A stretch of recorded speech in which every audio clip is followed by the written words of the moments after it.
So I grew up in Edmonton, Alberta. My mom and my sister, my dad left when we were 3, so it was a single parent family. My mom also had another daughter from another relationship, and that daughter was taken when she was 6, moved to Pittsburgh.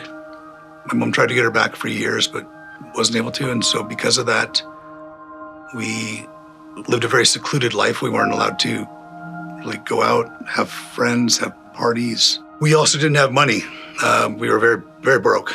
We were on welfare for our whole life. My mom had epilepsy, grand mal seizures, which are the worst kind you can have. And after she would have this dysphoria, she wouldn't really know who we were. And things would happen to us, physical and verbal abuse after a seizure. And there was times where she would have anywhere between 2 and 5 seizures in a day. And after each seizure, we would experience abuse. I had both parents in the home. My dad provided well for our family. I had 2 half-siblings that lived with us when I was very young. From the outside, I would say our family looked like we had it all together. Jesus definitely was not a part of my upbringing. Behind the scenes, what most people didn't know, my dad was a functioning alcoholic, so we had everything we needed, but there was a lot of verbal and emotional abuse, and we just kind of had a sense that we had to, keep things together, don't rock the boat, and definitely don't mess up or we would pay a price. We did have the Bible in our life when we were growing up. We would get the Bible read to us every day, and she would read the Bible, but then also abuse us after. So there was a confusion with how God played into our lives because, everything we attached to the Bible, the only verse that we would really attach to would be spare the rod, spoil the child, because that was sort of the go-to verse. I've taught about God a little bit, but definitely wasn't a huge part of my upbringing at all. My mom couldn't hurt me at church. When we'd go to church, we would put on the show as like everything was fine. It felt good. And I knew that I wanted more of that. And then when I was 18, my mom died while I was giving her CPR. She had a seizure and she kind of swallowed her tongue, and I didn't know that. And her lips were blue. I was trying to help her breathe and I couldn't. And I got mad at God, I'll be honest. I turned my back on God and I yelled at him in the church for taking her away and leaving me with nothing, because I literally had nothing. Some of the choices I made, after Mom died were not great choices. The relationships that I had with women were pretty dysfunctional because I didn't know what a good relationship looked like. I never saw one. And through that, created a lot of mistrust. And then I came on a vacation to Reno, Nevada, and I was at a New Year's party. And then that's when I met her. In our time being engaged, there was turbulence, there was insecurity, there was pride. I was very prideful and hyper-independent, and with everything Rob experienced as a child, he was just seeking love and affirmation, and I had a hard time receiving that he needed that from me. We did get married. We had a beautiful wedding. We have our first son, and around that time, Rob had found his half-sister. I viewed our marriage as like an accessory to my life. It definitely wasn't. It was optional. So I was very hyper-independent, and I killed the intimacy in our marriage every chance I got. So when he got to have intimacy with his sister, and they could come together over something that a lot of people don't experience, and they both had a lot of pain and a lot of hurt, they could come together in a way that was very special. My wife and I, because we had always been so separate and she was always so strong, I never felt that she needed me because she didn't at that time. And this other woman did, who happened to be my sister. So I sought that acceptance because I felt loved, I felt accepted, and I felt needed. So here I am pushing Rob away with all my pride and my self-reliance.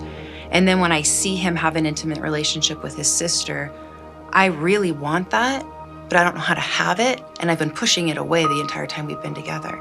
And from that stemmed the bitterness, the anger. I can't do this anymore. I can't be married to you anymore.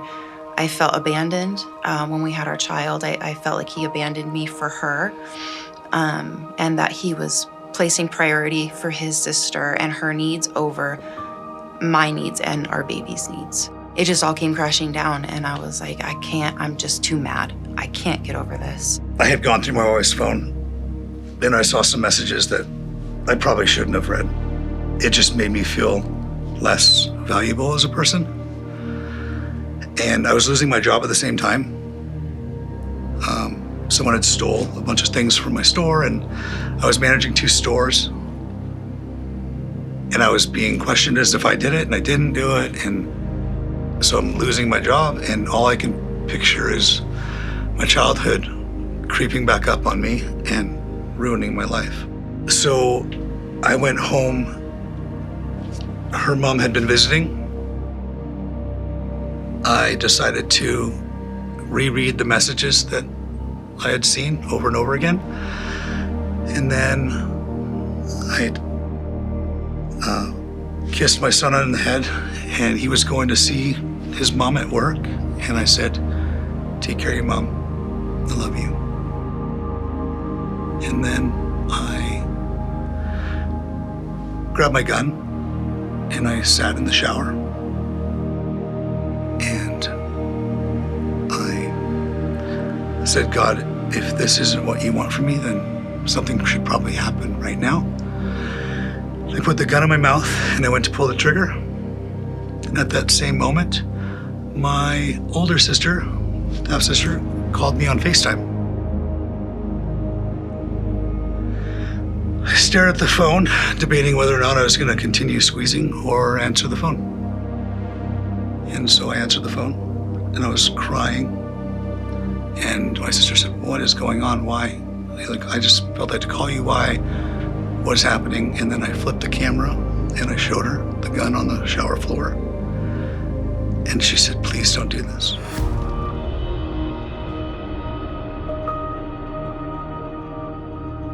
There were some phone calls made, and a friend came and he's like, "Where's the gun?" And he took the gun. I went and stayed at his house. My wife had been going to church, or had started to go to church kind of around that moment, and I moved out. I wrote her a 6-page letter of all of the apologies for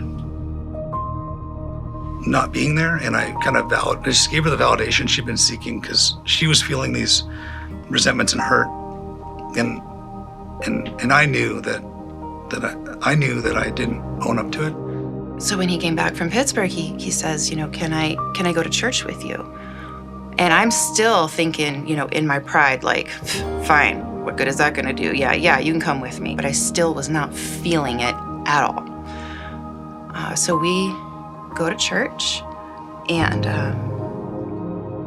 Rob responds to the altar call, because that message at church that day was like God talking to Rob one-on-one personally. And I knew it. And I was so excited when he responded. And that was when we went from probably our darkest moment as a married couple up to that point to really stepping into an amazing transformation.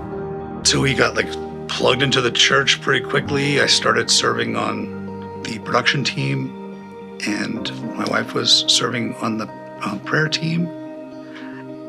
And we just got plugged in. We just got strong. And it wasn't until I went to Encounter that, and God's not done with me yet, but when I went to Encounter, I went there with I've been through a lot. I don't really know what else I'm going to go through here. Like, how is anything here going to help me? I believe in God. He's my Savior. I love God. I serve God. But I still didn't feel worthy of love and acceptance. And here I am at Encounter. God's promises are true, whether we feel like it or not. God is in control, whether we feel like it or not. You gotta let God in, And so that He can show you the lies that you've believed and show you that the hurt that you've been carrying, you don't have to carry anymore. The more I drew towards God, the more He drew towards me.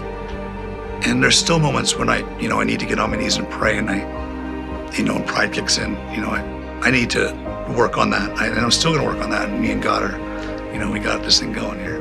freedom for me is really letting God carry the burden that He says He wants to. When Jesus says, "Come to me, all you who are weary and heavy burden," there's so much freedom for me in that we weren't meant to take this up. We weren't meant to carry it on our own. My pride has tried to convince me of that my whole life, that, I can handle this. I can do it. I can do it. I don't need help. And so there's that freedom in, He is the help. His promises are good, and we can trust Him. And there's a lot of freedom in trusting the Lord and who He is for me. Freedom, that's a strong word, because I felt freedom when I was able to take all of these pains that I've had in my life and nail them to a cross, and then be forgiven. He is the only hope. He's the only way. He's the only one in control, regardless of our circumstances and how they look through human eyes. He is it.